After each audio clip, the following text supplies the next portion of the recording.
Okay, so I spent the first two videos showing you guys how to trace your drawing out and then connecting the dots and then carving out the background. So now that we've done those things, I wanted to talk to you guys a little bit about going more into your detail areas. So how to add on all those attachments. So like all the stuff that is on the border, and then how can I make my clouds look a little bit more 3D. So to do the clouds or anything that you guys are doing that you want to kind of stick out of your surface, you can see close up on this, but I actually added little pieces of clay to make my clouds kind of look puffy. So I'll show you how I did that really quick. I just took a little piece of clay, like the size of a pea, and I stuck it onto the top of my cloud. And then I'm gonna take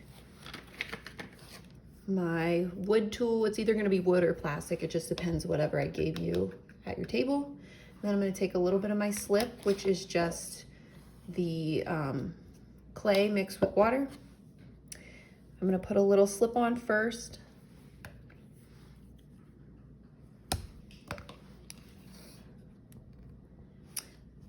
And then I'm going to just take my tool and blend this out so it looks like it's just a part of the cloud.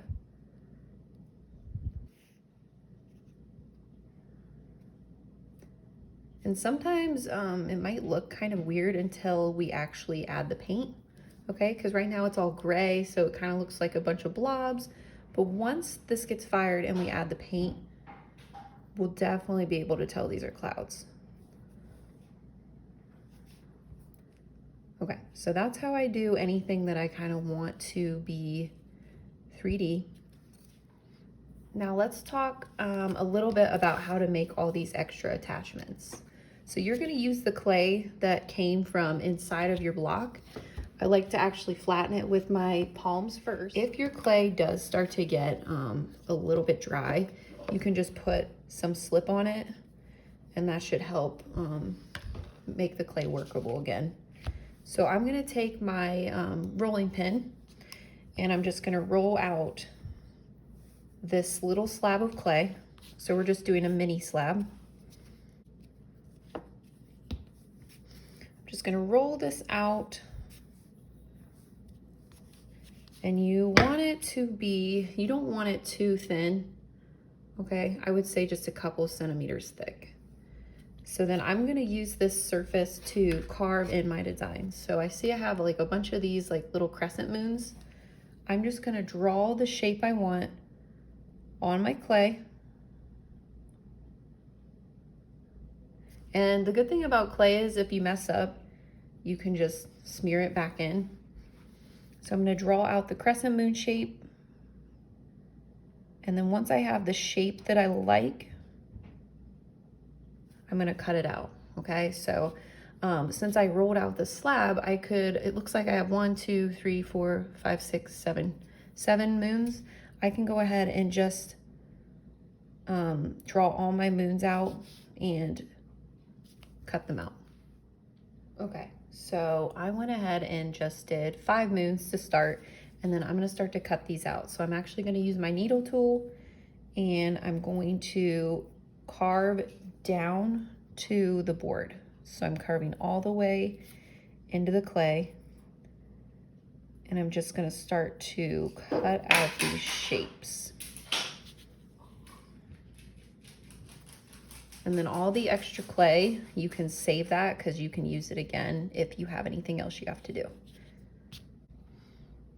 Okay, so I went ahead and cut out just 2 crescent moons to start, and you can see they look like really raggedy right now. So what I'm gonna do is clean them up a little bit before I put them on my piece.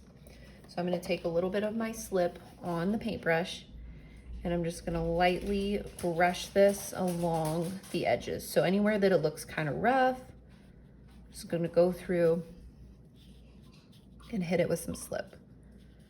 Because we want these to look neat and smooth. We don't want them to look rough and raggedy.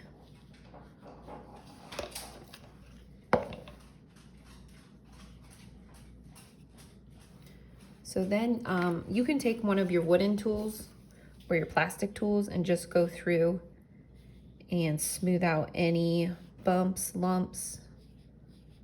And I like to do this before I actually put it on my piece because it's easier to work with this way.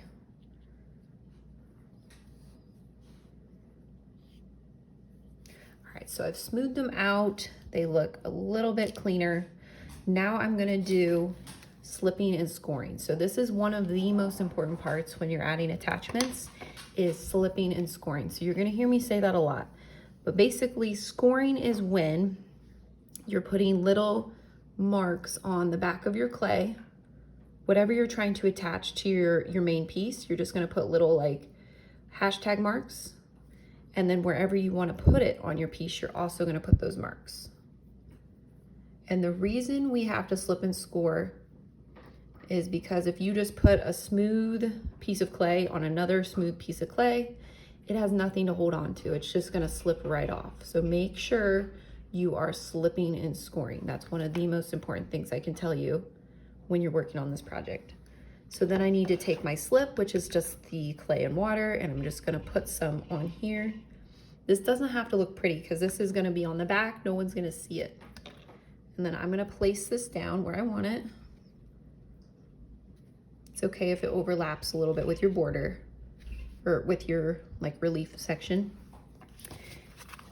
Okay. So then I'm going to just take one of my wooden or plastic tools and just kind of make sure that my edges are secured. I don't want anything breaking off.